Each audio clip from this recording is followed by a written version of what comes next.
For most of us, these bizarre, otherworldly shapes are strangely beautiful. But the world's best aging researchers see something entirely different. They see the answer to possibly the most important and complex question of all time. Dr. Sinclair, as I look here, I'm seeing very cute little colored cubes. Well, these little cubes are actually the protein in our bodies that we believe controls the aging process. If he is right, Dr. David Sinclair has found one of the genetic keys that will reset our biological clocks. I think we've passed a turning point in our understanding of the aging process. How did he discover these proteins?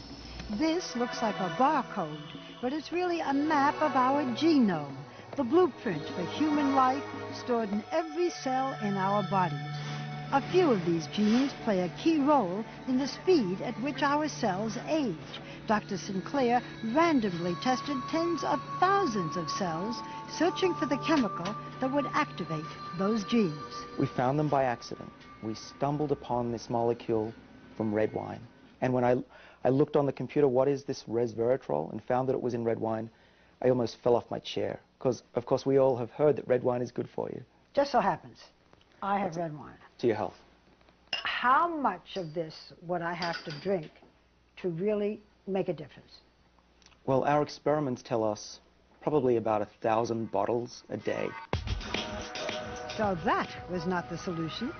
Dr. Sinclair then went back to the lab and found a way to make resveratrol 1,000 times more potent.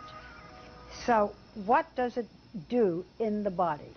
Well, what we have discovered is that resveratrol works on a gene which is called SIRT1, and this is a gene that controls the aging process. Resveratrol seeks out that gene and switches it on. And with that gene activated in the mouse on the right by a high dose of resveratrol, she quickly turned into a mini Olympian, running twice as far as the untreated mouse on the left.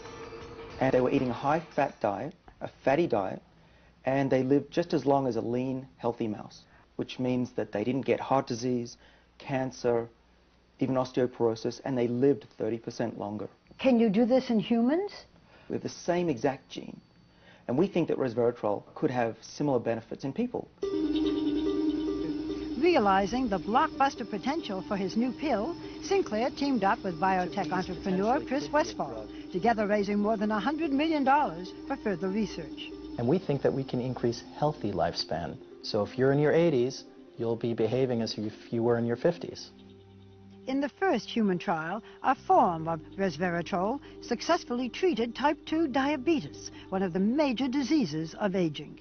If everything goes very well, we will seek regulatory approval from the FDA in the next 5 years.